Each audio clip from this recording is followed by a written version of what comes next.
Welcome back, everyone, to another deep dive.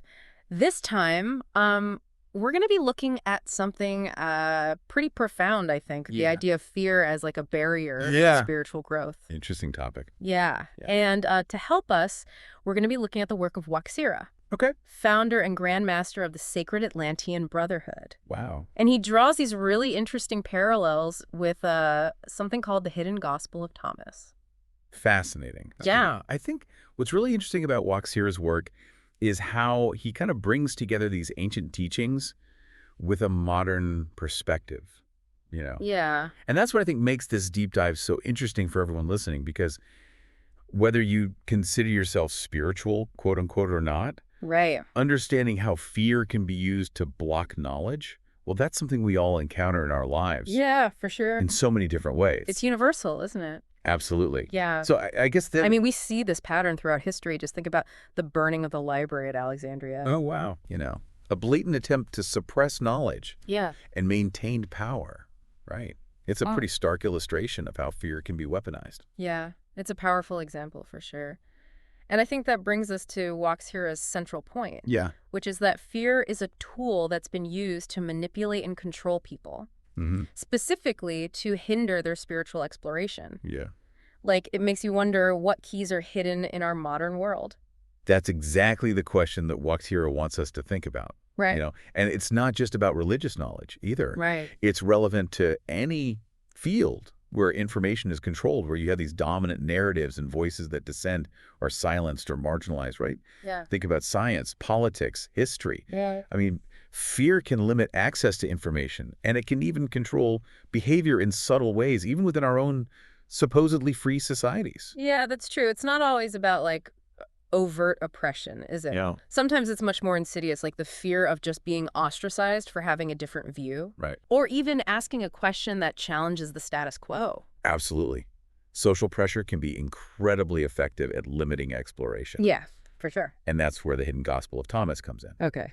Waxhira cites this really striking passage Okay. where Jesus talks about scribes and Pharisees who've hidden the key of knowledge Wow. and prevented others from accessing it. It definitely makes you think, is there a particular passage from this gospel that you find particularly like illustrative of this whole key of knowledge thing? There's one that really stands out to me. Okay. It's verse 13, and it says, quote, "For every female who makes herself male will enter the kingdom of heaven," end quote. Okay.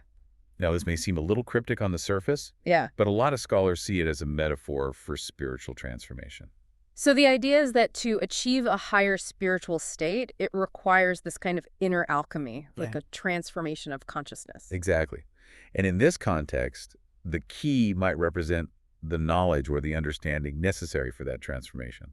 Okay. But what this passage seems to imply is that the key has been hidden or obscured. Okay, so who then might these scribes and Pharisees represent in our modern world? Well, think about those who control the information, who dictate the narratives. Okay. It could be institutions, Okay. governments, Yeah. media outlets, Right. even social groups. I see what you're saying.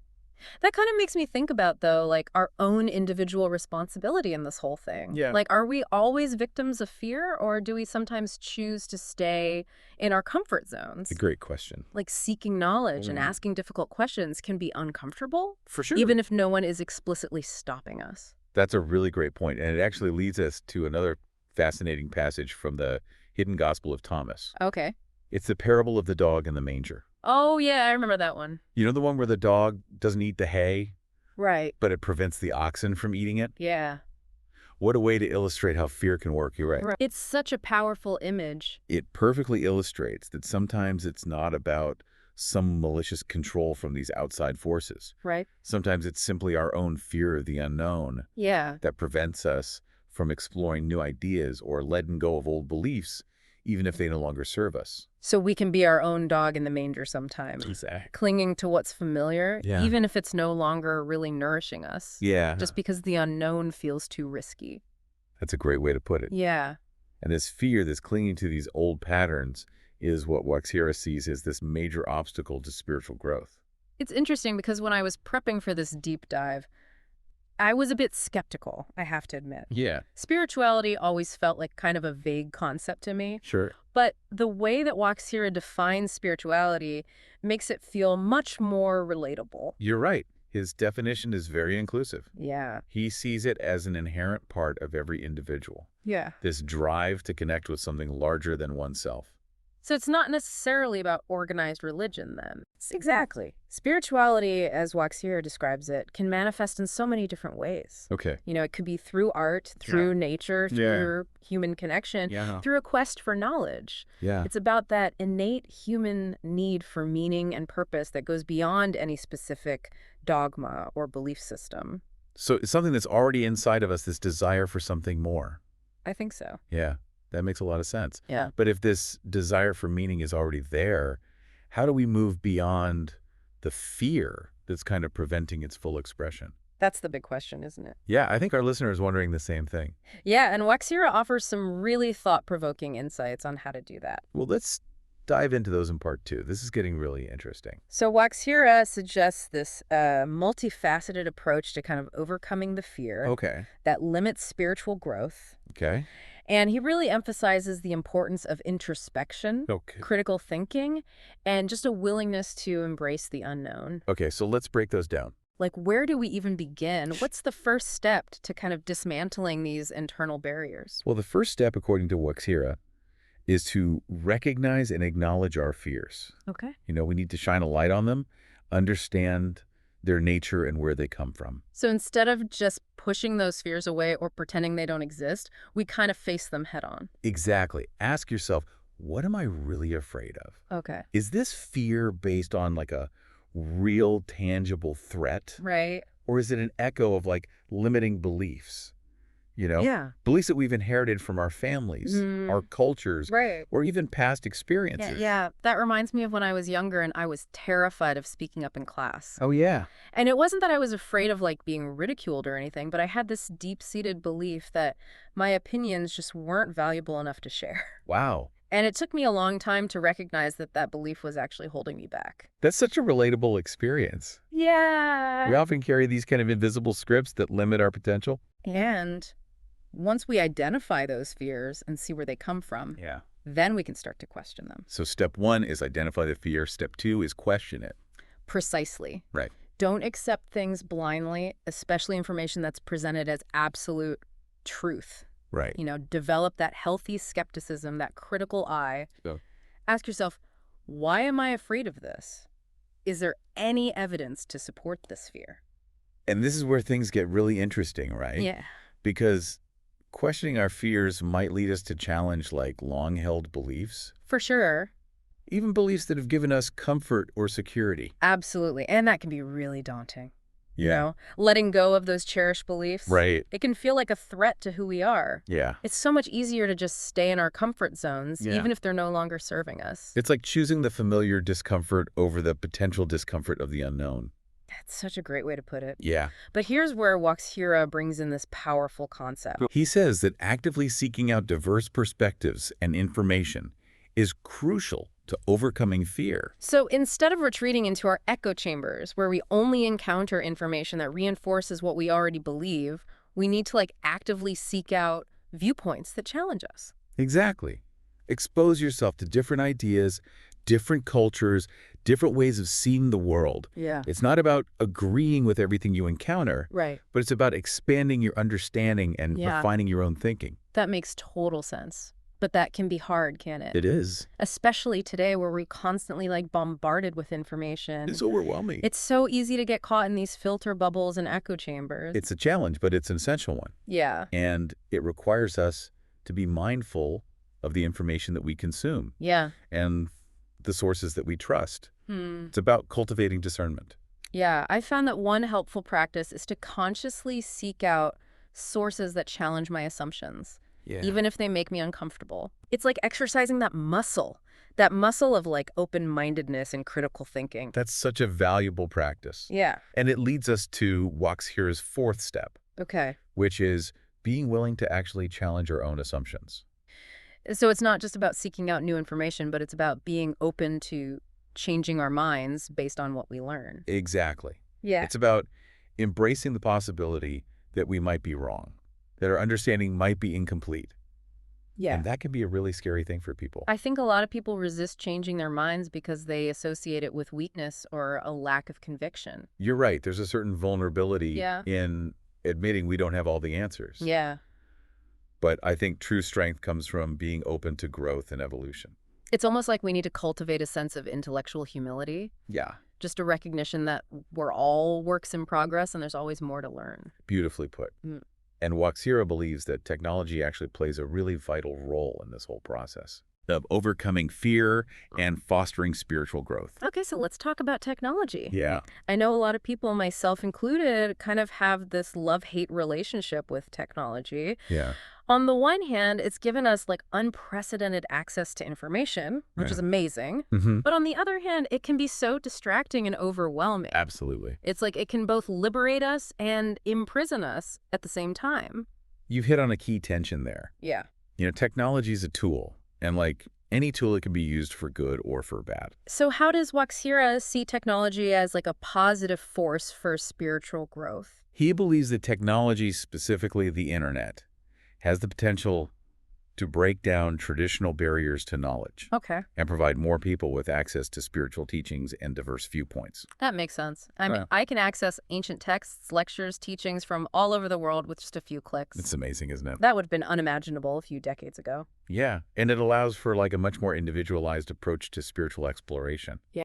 People can curate their own learning journey, Yeah. connecting with ideas and communities that resonate with them. It's like we have this vast library of spiritual knowledge at our fingertips, We do. but there's also a lot of noise out there, right? Yeah, Misinformation, conspiracy theories, and all sorts of distractions.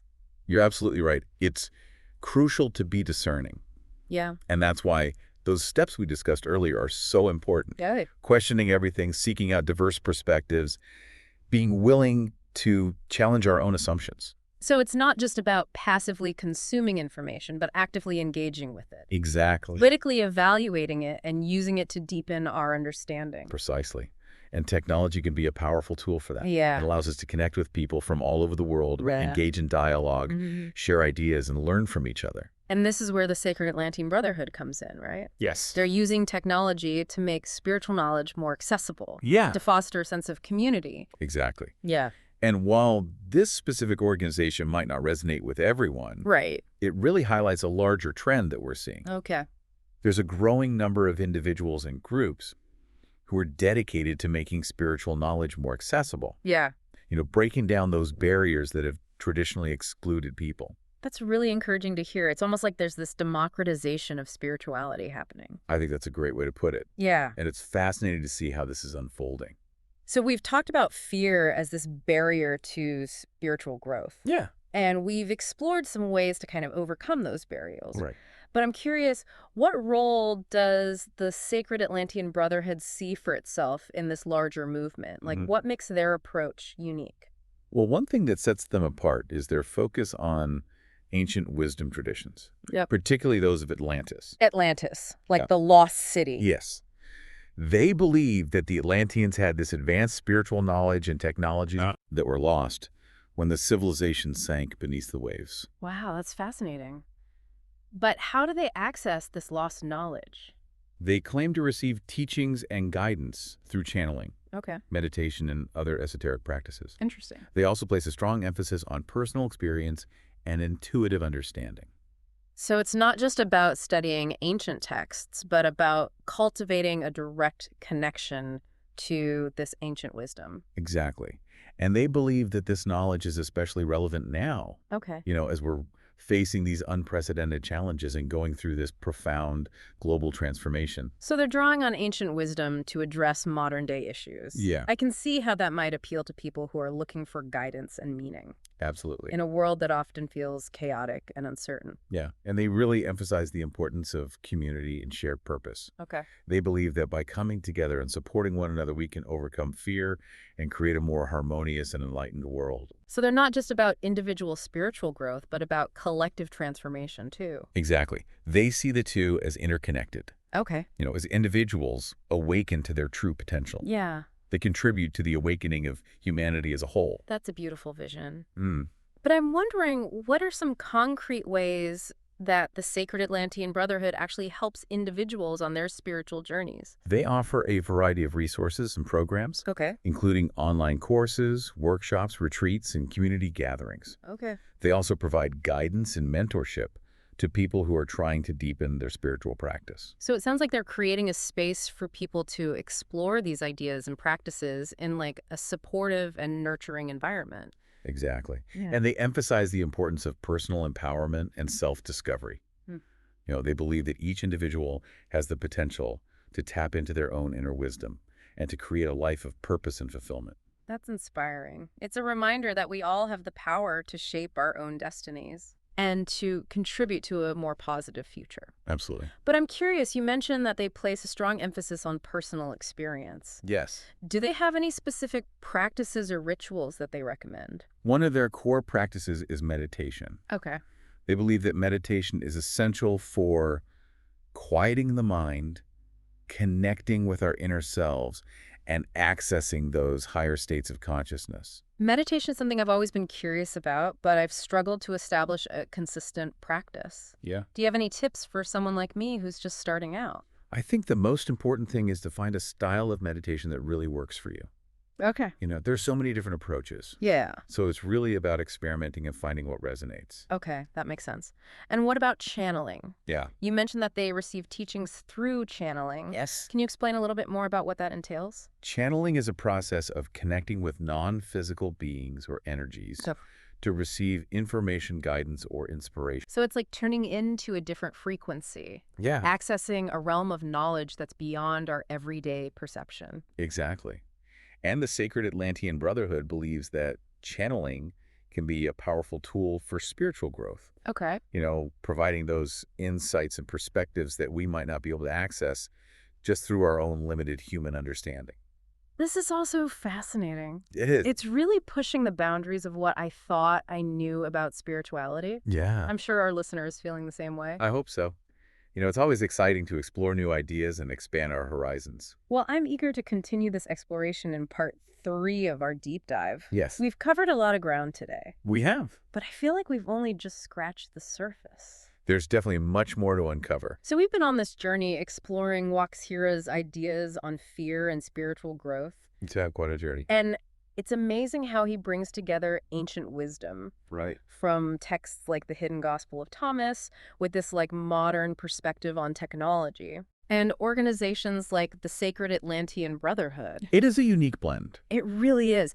And he challenges us to look at fear not just as like this primal emotion, Right. but as a force that can be used to control and manipulate people both personally and on like a societal level. Yeah. And those parables from the Hidden Gospel of Thomas really bring that point home. They do. The image of that dog in the manger, Right. preventing others from having nourishment even though it doesn't even want it for itself. Powerful imagery. Such a powerful metaphor for how fear works both within us and in the world around us. The Key of Knowledge passage is also really compelling. Yeah. It suggests that there's this hidden wisdom, this potential for spiritual transformation Right. that has been obscured, maybe intentionally even. Right. And it makes you wonder what keys we might be missing out on in our own lives because of fear or limiting beliefs. And it's not just about external forces keeping us in the dark, is it? No, it's not. We can be our own jailers sometimes. Oh, clinging to comfortable but like outdated beliefs. yeah.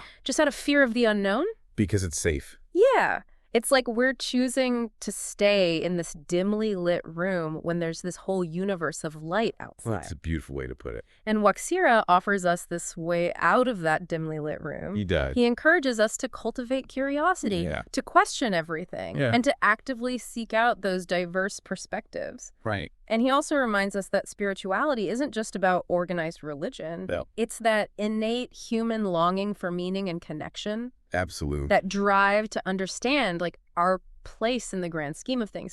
And it can manifest in so many ways. It can. Through art, nature, human connection. Right. It's about tapping into something larger than ourselves. Exactly. And he sees technology as this powerful tool for facilitating that connection. Yeah. Because it gives us access to this wealth of information and different perspectives that just weren't available before. But as we discussed earlier, technology can be a double-edged sword. It can. It can create these echo chambers and even fuel misinformation if we're not careful. That's why it's so important to develop discernment, Right. to build those critical thinking skills, and to be really mindful of the sources that we trust. Yeah. It's not about just blindly accepting everything that we see online. Right. It's about engaging with information Uh-huh. in a thoughtful and critical way. So we need to be like active participants in our own learning journeys, Yes, not just passive consumers of whatever pops up on our screen. exactly. And that's where organizations like the Sacred Atlantean Brotherhood Yeah. can play a really important role. Right. They offer guidance and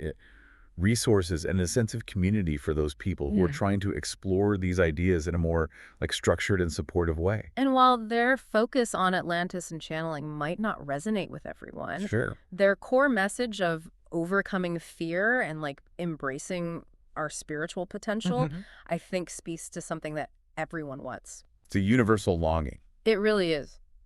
So what is the antidote to fear then?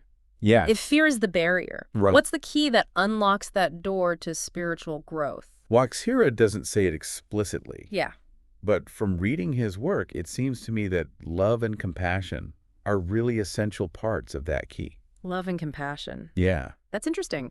How do you see those qualities as like antidotes to fear? Well, fear often comes from a sense of separation, Right. this belief that we're all alone in facing the challenges of life. Yeah. But love and compassion connect us to something bigger than ourselves. Okay. They create that feeling of belonging and interconnectedness. So by cultivating love and compassion, we're essentially expanding our circle of concern beyond just our own needs and fears. Exactly, and that expansion can be incredibly liberating. Yeah. It allows us to see the world through this wider lens, Right. to really appreciate the beauty and the interconnectedness of all things. It's like we're shifting from a mindset of scarcity and fear to a mindset of abundance and possibility. It is, and I think that shift in perspective is essential for spiritual growth. Yeah. You know, when we approach the world with love and compassion, Yeah. we're much more open to new experiences, Yeah. more willing to step outside of our comfort zones, and more likely to see that divine spark in ourselves and in others. That's a powerful thought to leave our listeners with. It is. If fear is a barrier to spiritual growth, Yeah. maybe love and compassion are the keys that unlock those hidden doors of knowledge and understanding. I think so. I encourage you to think about that. What role do love and compassion play in your own life? Yeah. How can you cultivate those qualities more in how you interact with yourself, with others, and with the world around you? And on that note, we'll leave you to continue your own deep dive into these questions. Keep exploring, keep questioning, and keep those hearts and minds open. There's a whole universe of wonder out there waiting to be discovered.